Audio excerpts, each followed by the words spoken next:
Manisha case को लेकर हुआ बड़ा खुलासा। पुलिस के हाथ लगे 3 आरोपी, जी हां, 3 ऐसे लोग मिले हैं जिन पर शक गहराता जा रहा है। पुलिस के मुताबिक ये तीनों लोग उस दिन मौके पर मौजूद थे और इनसे पूछताछ के बाद कई नए राज खुले हैं। अब एक बड़ा सवाल यहाँ पे ये है कि आखिरकार कौन है ये आरोपी। ये जानने के लिए आपको कहानी को पूरा समझना होगा। ये कहानी है हरियाणा की बेटी मनीषा की, एक मासूम लड़की जो रोजाना बच्चों को पढ़ाने जाती थी, लेकिन एक दिन वह घर से निकली और कभी वापस नहीं लौटी। उसके बाद जो हुआ उसने पूरे हरियाणा ही नहीं, पूरे देश को हिला कर रख दिया। आखिर क्या हुआ था उस दिन मनीषा के साथ? आइए इस दर्दनाक कहानी को शुरू से आखिर तक जानते हैं। आज इस वीडियो को मनीषा की न्याय के लिए पूरा जरूर देखें और ज्यादा से ज्यादा शेयर कीजिए। आज की जो सच्ची घटना मैं आपको सुनाने जा रहा हूं वो हरियाणा प्रदेश के जिला भिवानी की है। भिवानी जिले में एक गांव पड़ता है, दाढ़ी लक्ष्मण। यहीं की रहने वाली एक लड़की थी जिसका नाम था मनीषा। उम्र होगी तकरीबन 19-20 साल। बड़ी ही सीधी सादी, अपने घर वालों की लाडली और पूरे गांव की पहचान। अभी कुछ ही दिन पहले मनीषा ने अपने करियर की तरफ पहला कदम बढ़ाया था। पास ही एक जगह है सिंघानी, वहां पर एक प्ले स्कूल है। उसी स्कूल में उसने टीचर की नौकरी ज्वाइन की थी। रोज सुबह ठीक 8 बजे घर से निकलती और स्कूल में पूरे मन से बच्चों को पढ़ाती, उनका ध्यान रखती और शाम को समय से घर वापस आ जाती। लेकिन 11 अगस्त 2025 का दिन अलग था। उस दिन सुबह रोज की तरह स्कूल गई। सब कुछ सामान्य था, मगर लगभग सुबह 11:23 पर उसने अपने पिता संजय को फोन किया। बोली, पापा आज थोड़ा देर हो जाएगी, मुझे BSSC नर्सिंग का फॉर्म लेना है और भरना है, आप टेंशन मत लेना। पिता ने भी प्यार से जवाब दिया, कोई बात नहीं बेटा, आराम से आ जाना, कोई दिक्कत नहीं है। ये बातचीत यहीं खत्म हो जाती है। संजय को जरा भी अंदाजा नहीं था कि ये उनकी बेटी की उनसे आखिरी लंबी बातचीत साबित हो सकती है। कुछ देर बाद मनीषा को एक और फोन आता है। फिर वह घर पर दोबारा फोन लगाती है। इस बार फोन उसकी मौसी उठाती है। मौसी पूछती हैं, क्या हुआ बेटा? मनीषा कहती है, मौसी जी मैंने एक सूट ऑनलाइन ऑर्डर किया था, डिलीवरी वाला कभी भी आ सकता है, आप उसे ले लेना। मौसी थोड़ी व्यस्त थी, बोली, अरे बेटा हम तो अभी काम में लगे हैं, घर पर हैं भी नहीं। तू ऐसा करो, अपने दादा का नाम बता देना, डिलीवरी वाला आकर सीधे दादाजी को दे देगा। ठीक है मौसी जी, मनीषा मुस्कुराकर कहती है और फोन रख देती है। उसके बाद वह फिर से अपने स्कूल के कामों में लग जाती है, बच्चों को पढ़ाने लग जाती है। जैसे ही दोपहर के 2 बजते हैं, रोज की तरह विद्यालय की छुट्टी होती है। स्कूल की वैन बाहर खड़ी थी। ड्राइवर से वो लड़की कहती है, भैया मुझे ना बस यही पास में ही जाना है। करीब 500 से 700 मीटर की दूरी पर एक आइडियल कॉलेज है, वहां से मुझे BSSC नर्सिंग का फॉर्म लेना है। आप घर चले जाओ, मैं अपना काम करके आती हूँ। उसने कहा, ठीक है बहन जी, और फिर वो गाड़ी लेकर चला जाता है। फिर धीरे धीरे समय बीतता है और शाम हो जाता है। शाम के करीब 6:26 का समय था। लड़की के पिता संजय के फोन पर एक मिस कॉल आई, उनकी बेटी की। मिस कॉल देखते ही उन्होंने तुरंत कॉल बैक करने की कोशिश की, मगर उधर से फोन नहीं लगा। बार बार कोशिश करने पर भी कोई रिस्पॉन्स नहीं मिला। 6:26 में मेरी घंटी बजी, उसका कट गया। फिर मैंने 6:26 मतलब पूरी नहीं हुई थी, कुछ सेकंड बची हुई थी, मैंने उसके साथ अपना फोन उठाया, साथ ही साथ कॉल किया, फोन बंद था उसका। अब घर के भीतर बेचैनी फैलने लगी। सब सोचने लगे कि आखिर बेटी इतनी देर क्यों कर रही है, वह तो कभी भी इतना लेट नहीं होती थी। परिवार वाले आपस में चर्चा करने लगे कि अब क्या किया जाए। तभी संजय ने ठान लिया, जितनी जल्दी हो सके मुझे वहीं जाकर देखना होगा। वह तुरंत सिंघानी की तरफ निकल पड़े। वहां जाकर उन्होंने सबसे पहले उस प्ले स्कूल के स्टाफ से बातचीत की जहां उनकी बेटी काम करती थी। उन्होंने पूछा, भाई साहब मेरी बेटी आज घर नहीं पहुंची, आपको कुछ जानकारी है कि वो कहाँ गई थी? लेकिन किसी को कोई ठोस जानकारी नहीं थी। चिंता और बढ़ी तो संजय ने 112 नंबर डायल किया और पुलिस से मदद मांगी। कुछ ही देर में पुलिस मौके पर आ पहुंची। गाड़ी में ESI अनूर, कांस्टेबल पवन और ASPO धर्मेंद्र मौजूद थे। अब उम्मीद थी कि पुलिस गंभीरता से तलाशी शुरू करेगी, लेकिन उनके रवैये ने संजय का दिल तोड़ दिया। बातचीत में उन्होंने बेहद गैर जिम्मेदाराना और शर्मनाक बातें कहीं। तुम्हारी लड़की भाग भूग गई होगी, आ जाएगी। जब संजय ने ये बातें सुनी तो वह बहुत गुस्से में आ गया। भाग भुग्गी होगी, आ जाएगी 1-2 दिन के अंदर, 2-4 दिन के अंदर आ जाएगी। बोला क्यों घबरा रहा है? ये बात होकर के फिर मैं उसको बोला भी हूँ, सर मैं ये तो कोई बात नहीं है, इस काम के लिए नहीं आए आप यहाँ पे, जिस काम के लिए आए ना वो काम करो यहाँ पर। उसने तुरंत रिएक्ट किया, लेकिन उसके रिएक्शन के बाद भी जहां जहां पुलिस को तलाश करनी थी, जितनी ईमानदारी और शिद्दत से काम करना चाहिए था, वहां उन्होंने वैसा नहीं किया। उन्होंने बस थोड़ी बहुत औपचारिकताएं निभाई। जब वे लोग आइडियल कॉलेज पहुंचे और वहां के स्टाफ से मिले तो पुलिस वालों का अंदाज देखकर हैरानी हुई। वे ऐसे हंसी मजाक कर रहे थे, पीठ पर हाथ मार रहे थे, जैसे बरसों पुरानी जान पहचान हो। वहीं दूसरी ओर एक पिता अपनी बेटी को लेकर परेशान था। पुलिस वाला उनके साथ कोई बातचीत की है, बोले जी ठीक है कोई नहीं, फिर मिलेंगे हम वहाँ आगे। हाँ, ऐसे कंधे पे हाथ उठ मार के बोले जी कोई नहीं, आप फिर मिलते हैं जी, घर बैठ के मिलेंगे आपसे। ऐसे ऐसी बात हुई उनकी कुछ। आखिरकार रात के लगभग 10 बज गया। तब उन तीनों पुलिस वालों ने संजय से कहा, हमने तो अपनी तरफ से पूरी कोशिश कर ली है, अब आप एक काम कीजिए, नजदीकी लोहारू थाने जाइए और वहां जाकर एफआईआर दर्ज कराइए। संजय ने फिर अपने पिता से बात की। उसके साथ जो एक दो साथी थे उन्होंने भी कहा कि अब तो रात बहुत हो गई है, क्यों न सुबह चलकर एफआईआर कराएं। सबने सोचा कि सुबह जाकर देखेंगे।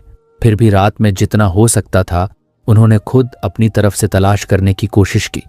12 अगस्त 2025 की सुबह करीब 8:45 का समय था। उसी दिन संजय सिंह अपने परिवार के कुछ चाचा और करीब 1-2 साथियों के साथ थाने पहुंच गया। उसने पुलिस को बताया कि उसकी बेटी लापता हो गई है, गायब हो गई है। लेकिन यह सुनकर भी पुलिस ने फुर्ती नहीं दिखाई। सुबह से शाम हो गई, कब पूरा दिन निकल गया और कब रात के 7 बज गए किसी को पता ही नहीं चला। संजय को बस थाने में इधर उधर चक्कर कटवाए जाते रहे। आखिरकार देर रात को एफआईआर दर्ज की गई। एसएचओ अशोक कुमार ने एफआईआर दर्ज की और जांच की जिम्मेदारी एएसआई शकुंतला को सौंप दी गई। लेकिन अफसोस, जितनी शिद्दत और ईमानदारी से एक बेटी की गुमशुदगी की जांच होनी चाहिए थी, उतनी गंभीरता से जांच नहीं की गई।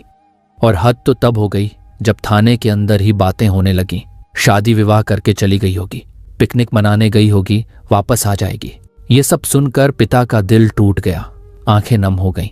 उसने सोचा, आखिर मैं करूं तो क्या करूं? मैं पुलिस से मदद मांग रहा हूं और यही लोग कह रहे हैं कि मेरी बेटी कहीं पिकनिक मनाने चली गई है या किसी से शादी कर ली है। क्या हर बेटी ऐसे ही होती है? ये सवाल उसके दिल को चीरने लगे। संजय खुद कॉलेज गया, प्ले स्कूल गया, सीसीटीवी फुटेज की मांग की, लेकिन उसे टाल दिया गया। बस इतना कहा गया, दिखा देंगे, बड़े अधिकारी आएंगे तब मिलेगा। इस तरह की बातें सुनकर वो और निराश हो गया, लेकिन उसने हिम्मत नहीं छोड़ी। 13 अगस्त 2025 की सुबह की बात है। वो फिर विद्यालय की ओर गया, ये जानने के लिए कि कहीं सीसीटीवी फुटेज में उसकी बेटी दिखे तो सही। इसी बीच पुलिस चाहती तो उसकी बेटी का सीडीआर निकलवा सकती थी, लोकेशन ट्रेस कर सकती थी, लेकिन पुलिस ने मामले को गंभीरता से नहीं लिया। इसी दिन 13 अगस्त 2025 को लोहारू थाना क्षेत्र के गांव सिंघानी की नहर के पास एक बॉडी बरामद हुई। गांव वालों ने तुरंत पुलिस को सूचना दी।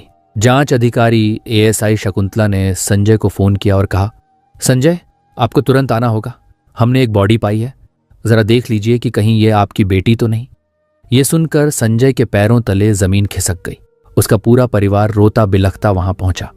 बेटी के कपड़ों से उन्होंने उसकी पहचान की, लेकिन जिस रूप में बेटी की लाश मिली उसकी आंखें बाहर निकली हुई थीं, भोजन और श्वास की नली बाहर खिंची हुई थी। उसकी गर्दन पर चांद जैसे आकार का एक गहरा जख्म था, करीब 29.5 सेंटीमीटर चौड़ा और 16 सेंटीमीटर लंबा। बेटी की लाश देखकर गांव वाले भी स्तब्ध रह गए। भीड़ बढ़ती चली गई। पुलिस ने बॉडी को कब्जे में लेकर पोस्टमार्टम के लिए भिवानी अस्पताल भेज दिया। पोस्टमार्टम शुरू होते ही ये खबर पूरे इलाके में आग की तरह फैल गई। 14 अगस्त को गुस्से से भरे लोग सड़कों पर उतर आए। हर किसी के मन में यही सवाल था, क्या एक गरीब मजदूर की बेटी की कोई कीमत नहीं? अगर यही बेटी किसी मंत्री, किसी विधायक या किसी बड़े आदमी की होती तो क्या पुलिस ऐसे ही लापरवाही करती? लोगों का गुस्सा बढ़ता गया। धरना प्रदर्शन शुरू हो गए। पूरे इलाके में न्याय की मांग गूंजने लगी। 14 तारीख के बाद जब मनीषा का पोस्टमार्टम हुआ तो पुलिस ने बॉडी परिवार वालों को सौंप दी, लेकिन घर वालों ने साफ कह दिया, जब तक हत्यारे नहीं पकड़े जाएंगे हम बेटी का शव नहीं लेंगे, अब चाहे कुछ भी हो जाए। परिजनों का गुस्सा बढ़ता ही गया। उनके समर्थन में लोग बड़ी संख्या में सड़कों पर उतर आए और ऐलान कर दिया कि हत्यारे पकड़ो, नहीं तो बॉडी नहीं उठाएंगे। 16 और 17 अगस्त को माहौल और गर्म हो गया। पूरे प्रदेश में बवाल मच गया। लोग सड़कों पर उतर आए। घंटों घंटों रोड जाम हो गए। स्कूल कॉलेज बंद, दुकानें बंद, बाजार ठप। हर जगह बस एक ही गुस्सा था, मनीषा के इंसाफ का। इस दबाव में कहीं ना कहीं पुलिस और सरकार की नींद टूट गई। मुख्यमंत्री तक को बयान देना पड़ा। बड़े बड़े अफसर, चाहे एसएसपी हों, आईजी हों या डीआईजी, सब मौके पर पहुंचकर आश्वासन देने लगे कि पूरी ईमानदारी से जांच होगी और जल्द ही आरोपियों को गिरफ्तार किया जाएगा। इसी बीच कार्रवाई भी हुई। उस वक्त के एएसपी मनवीर सिंह का तबादला कर दिया गया और 2014 बैच के आईपीएस सुमित कुमार को चार्ज सौंपा गया। एसएचओ अशोक कुमार को लाइन हाजिर कर दिया गया। एएसआई शकुंतला, जो इस केस को लापरवाही से देख रही थी, उसे सस्पेंड कर दिया गया। इसी तरह पीसीआर पर मौजूद ईएसआई अनूप, कांस्टेबल पवन और एसपीओ धर्मेंद्र को भी निलंबित कर दिया गया। लेकिन जनता और भड़क गई। उनका कहना था, ट्रांसफर कर दोगे फिर से चार्ज मिल जाएगा, सस्पेंड कर दोगे बाद में बहाल हो जाएगा। लेकिन क्या हमारी बेटी वापस आ जाएगी? अगर पहले ही ईमानदारी से काम होता तो शायद वो जिंदा होती। इस गस्से की लपट झज्जर, जिंद, फतेहाबाद तक फैल गई। पक्ष हो या विपक्ष, रोडवेज यूनियन, छात्र छात्राएं, व्यापारी, सब सड़कों पर उतर आए। देखते देखते पूरा प्रदेश ही नहीं, आसपास के राज्यों तक में लोग एक सुर में बोलने लगे, ईमानदारी से जांच करो, हत्यारों को पकड़ो। जब तक ऐसा नहीं होगा तब तक बॉडी नहीं लेंगे, अंतिम संस्कार नहीं करेंगे। पहला पोस्टमार्टम भिवानी जिला अस्पताल में हुआ। पहली पोस्टमार्टम रिपोर्ट आने के बाद गांव का माहौल और भी उथल पुथल हो गया। डॉक्टरों ने साफ लिखा था, शरीर पर जो गहरे घाव हैं उनमें से ज्यादातर ऐसे लगते हैं जैसे जानवरों ने नोचा हो। गले पर हथियार के वार के निशान नहीं मिले। यौन शोषण का भी कोई सबूत नहीं है। लेकिन जैसे ही यह रिपोर्ट बाहर आई, गांव के लोग भड़क उठे। लोग कहने लगे, इतनी बुरी हालत में लड़की का शव मिला और डॉक्टर कह रहे हैं कि यह जानवरों की वजह से है। अगर ये यौन शोषण और जघन्य अपराध नहीं है तो क्या है? रिपोर्ट में क्यों नहीं लिखी गई है? सच को छुपाने की कोशिश की जा रही है। परिवार का गुस्सा भी 7वें आसमान पर था। भीड़ बढ़ने लगी, नारे लगने लगे। दबाव इतना बढ़ा कि सरकार को पीछे हटना पड़ा। आखिरकार फैसला हुआ कि शव का दूसरा पोस्टमार्टम कराया जाएगा। शव पीजीआईएमएस रोहतक भेजा गया। रोहतक के डॉक्टरों की टीम ने बारीकी से जांच की। रिपोर्ट आई, बलात्कार या यौन हिंसा का कोई सबूत नहीं है। गर्दन और शरीर पर जो चोटें दिख रही हैं हथियार से नहीं बल्कि जानवरों के नोचने जैसी हैं। लेकिन इस बार एक और चौंकाने वाली बात सामने आई। यह घटना यौन शोषण या हिंसा से जुड़ी नहीं है बल्कि मौत का कारण हानिकारक दवा का सेवन बताया गया। यह रिपोर्ट आते ही गांव में और बड़ी हलचल मच गई। गांव वाले यह मानने को तैयार ही नहीं थे। उसके बाद जब मामला लगातार बढ़ता चला गया तो 18 अगस्त 2025 की दोपहर के आसपास सोशल मीडिया पर एक पत्र बहुत तेजी से वायरल होने लगा। हालांकि इससे एक दिन पहले डॉग स्क्वाड और पुलिस की टीम ने नहर के आसपास का पूरा इलाका जहां से बॉडी मिली थी छान मारा था। हर जगह पड़ताल हुई लेकिन कोई ठोस सबूत नहीं मिला। कहा जा रहा था कि कुछ सबूत छुपाने की भी कोशिश हुई, लेकिन कई अहम सुराग ऐसे थे ही नहीं जिन्हें आसानी से जुटाया जा सके। 18 अगस्त को जब सोशल मीडिया पर वो पत्र वायरल हुआ, पत्र में लिखा था, सॉरी मम्मी पापा, मेरी वजह से आप दोनों को तकलीफ में नहीं देख सकती। आपने मेरे लिए बहुत कुछ किया है। मैं कभी गलत नहीं थी और न ही मैंने कुछ गलत काम किया। बस मैं आपके सपने पूरे करना चाहती थी। मैं बीएसएससी नर्सिंग कर रही थी क्योंकि नॉर्सेट क्रैक करके नर्सिंग ऑफिसर बनना चाहती थी ताकि आप दोनों का सपना पूरा कर सकूं। लेकिन मैं आप दोनों पर बोझ नहीं बन सकती। अगर मैंने आपको कभी दुख दिया हो तो माफ कर दीजिए। आप दुनिया के सबसे अच्छे माता पिता हो। मुझे जिंदगी देने के लिए धन्यवाद। आपने मुझे राजकुमारी की तरह पाला। कोई हो तो प्लीज मेरे पेरेंट्स का ख्याल रखना। ऐसा पत्र सोशल मीडिया पर वायरल हुआ, लेकिन यह पत्र असली है या नकली, इस पर अब भी सवाल खड़े हैं। सबसे बड़ा सवाल लोगों के मन में यही है कि अगर यह सचमुच मनीषा ने अपने माता पिता के लिए लिखी थी तो उसने अंग्रेजी में क्यों लिखी, जबकि उसके माता पिता को अंग्रेजी पढ़नी आती ही नहीं। अब बड़ा सवाल यह है कि पुलिस इस मामले को कहीं पलटने या शांत करने की कोशिश तो नहीं कर रही, क्योंकि मनीषा की लाश 13 अगस्त को मिली थी और अचानक 5 दिन बाद यह पत्र कहां से आ गया। अगर पहले मिला था तो पुलिस ने शुरुआत में ही खुलासा क्यों नहीं किया। इसके अलावा मनीषा 11 अगस्त को लापता हुई थी। और 13 को बॉडी मिली। सवाल यह भी है कि अगर शव 2 दिन तक खेत में पड़ा रहा तो उस दौरान किसी की नजर क्यों नहीं पड़ी, क्योंकि वह जगह एक आम रास्ता था और वहां से कई लोग आते जाते रहते थे। लाश पर गले में गहरे जख्म के निशान भी मिले। इस बीच इस केस में एसपी का ट्रांसफर हुआ और कई पुलिस वाले सस्पेंड हुए। अगर यह पत्र शुरू से पुलिस के पास था तो उन्होंने शुरू में इसे सार्वजनिक क्यों नहीं किया? 4 दिन से मामला राजनीतिक रंग ले रहा था। विपक्ष के नेता धरने पर बैठ रहे थे। ऐसे में पुलिस ने पहले ही यह स्थिति साफ क्यों नहीं की? परिवार और जनता की लगातार मांग के बाद अब सरकार ने इस मामले की जांच सीबीआई को सौंप दिया है। आगे देखना होगा कि जांच में क्या नए खुलासे सामने आते हैं। अगर आपने अभी तक वीडियो को लाइक नहीं किया है तो कृपया वीडियो को लाइक करें और चैनल को सब्सक्राइब जरूर करें। धन्यवाद।